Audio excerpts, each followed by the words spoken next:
Setelah mereka selesai makan malam, mereka beranjak ke ruang tamu dan mengobrol sejenak. Yang bisa disimpulkan Andrea adalah ibu mertua dan tantenya hubungannya tidak terlalu baik. Sementara ayah mertuanya lumayan dekat dengan omnya.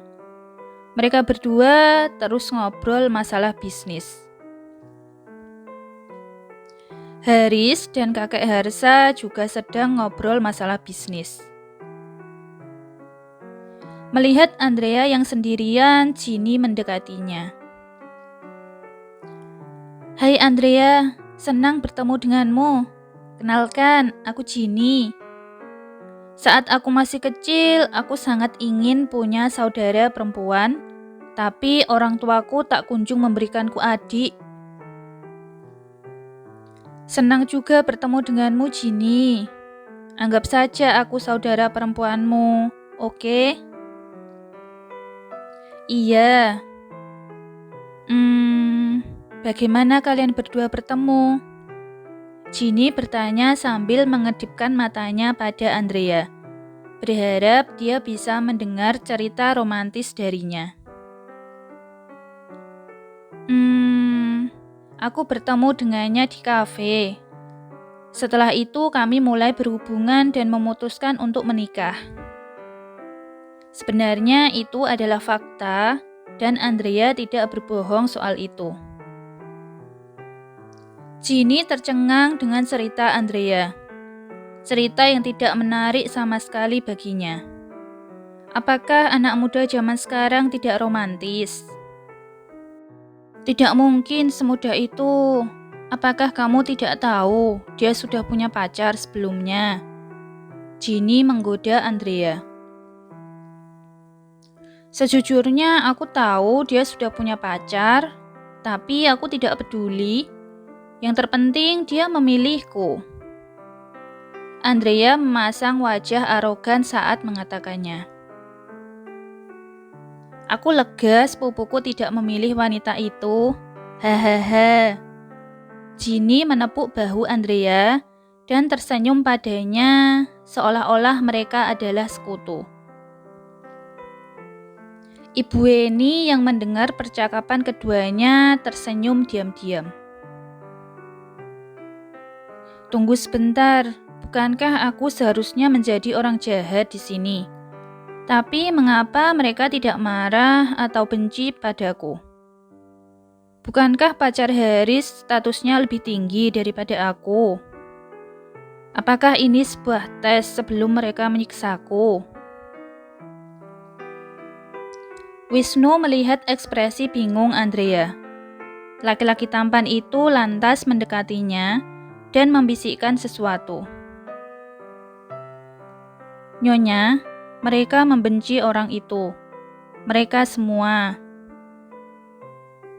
Andrea menaikkan alisnya sedikit setelah mendengar informasi yang baru saja diterimanya.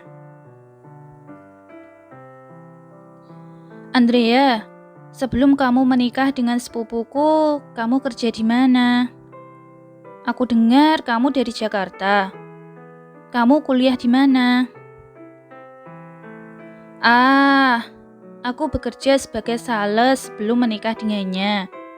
Aku lulus dari Universitas Indonesia dengan gelar master 3 tahun yang lalu. Tiba-tiba suasana di ruang tamu itu menjadi hening setelah Andrea mengatakannya. Kakek Harsa juga sedikit shock dengan apa yang didengarnya barusan. Semua orang tahu siapa saja yang ingin kuliah di perguruan tinggi tersebut harus pintar atau kaya. Bagaimana mungkin orang tidak mampu sepertinya bisa masuk ke perguruan tinggi paling bergengsi di negeri ini? Berapa usiamu, Andrea? Usiaku 25 tahun ini. Itu berarti kamu meraih gelar master saat usiamu 22 tahun. Iya, aku adalah murid termuda seangkatanku. Apakah kamu jenius? Hah? Bukan. Aku belajar sama seperti yang lain. Tapi kebanyakan waktuku untuk kerja sampingan untuk membiayai keluargaku. Andrea teringat betapa sulit hidupnya terlebih saat masih sekolah. Saat teman-temannya belajar dan bersenang-senang, dia harus bekerja. Itulah sebabnya dia tidak mempunyai terlalu banyak teman kala itu. Haris berjalan mendekati mereka. Dia tersenyum pada istrinya dan berkata, "Sayang, kamu pasti lelah setelah perjalanan panjang hari ini. Sudah saatnya kita istirahat." Oke. Andrea berdiri dan merangkul lengan suaminya dengan mesra. "Kami permisi dulu semuanya," Haris berkata sopan sebelum mereka menuju ke kamar. Wisnu mengikuti mereka dari belakang. Setelah mereka sampai di depan pintu kamar, Wisnu terus menatap Andrea, seolah-olah tidak ingin berpisah dengannya. Dia tak tahu mengapa perasaannya tidak karuan dari mulai pertama mereka masuk ke rumah ini.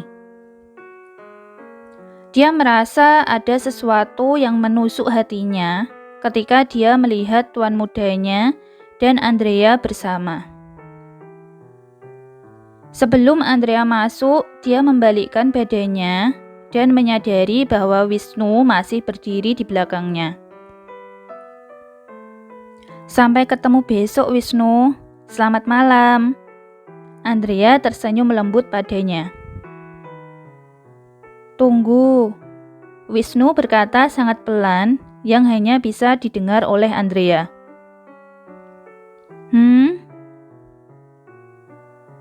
"Tidak apa-apa. Jika kamu perlu sesuatu, panggil saja aku. Kamarku ada di sebelah kamar kalian." Wisnu ingin bertanya apakah Andrea akan tidur dengan bosnya. Tapi dia tidak punya hak untuk bertanya tentang hal itu. Apalagi mereka sekarang adalah suami istri yang sah. "Oke, terima kasih Wisnu. Jangan khawatir, aku akan baik-baik saja." Di dalam kamar, Haris sudah berganti baju. Dia memakai piyama satin silk mewahnya sekarang. Saat melihat istrinya masuk ke dalam kamar, dia memeluk pinggangnya dan berbisik lembut pada sang istri. "Kita harus berakting yang bagus malam ini." Andrea hanya memutarkan bola matanya sebelum menuju ke ruang ganti baju. Laki-laki itu sungguh membuatnya tidak habis pikir. Selama 25 tahun hidupnya, pacaran saja belum pernah, dan sekarang dia harus berakting dengan orang yang baru saja dikenalnya. Andrea lalu mengganti bajunya. Dia memakai piyama satin silk yang senada seperti milik Haris, dan mengambil sebuah dasi dari lemari pakaian Haris. Saat Andrea keluar dari ruang ganti, lampu di kamar itu berubah menjadi sedikit redup. Haris juga menghidupkan musik klasik slow yang romantis. Haris, dia duduk di tepi tempat tidur. Andrea berjalan mendekati suaminya. Saat melihat dasi yang ada di tangan Andrea, dia menaikkan alisnya seolah bertanya meminta penjelasan. "Ini akan sangat berguna untuk kita," Andrea berkata lirih yang hanya bisa didengar suaminya dan kemudian tersenyum padanya. Andrea lalu menutup mata Haris dengan dasi tersebut dan mengikatnya. Dia lalu meraba dengan lembut wajah dan bibir suaminya itu dengan jemarinya dan membuka baju atasan piyama Haris. "Hei, apa yang dilakukan gadis ini?" Haris berkata dalam hati.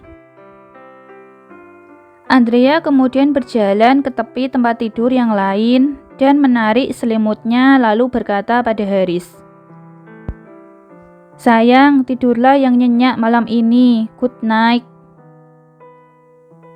Haris, matanya masih tertutup dasi dan dia sedang shirtless atau bertelanjang dada. Setelah mendengar kata-kata Andrea, Haris kaget dan dia segera membuka ikatan dasi yang menutup matanya itu. Kemudian membalikkan badannya dan melihat Andrea yang sudah berada di dalam selimut. "Hei kau!" Haris geram dan membuang dasi itu ke lantai. "Percayalah padaku, besok semuanya akan baik-baik saja."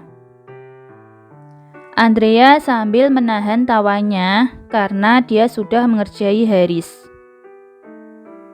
Malam itu keduanya tidur membelakangi satu sama lain. Sementara di kamar sebelah, Wisnu tidak bisa berhenti memikirkan Andrea. Laki-laki itu sedang berbaring di kasurnya dan menatap ke langit-langit kamarnya. Mengapa hatinya sakit setiap kali melihat Andrea bersama bosnya? Mengapa dia merasa sedih saat harus berpisah dengan istri bosnya tersebut? Apakah dia sudah jatuh cinta pada gadis itu? Itu tidak mungkin.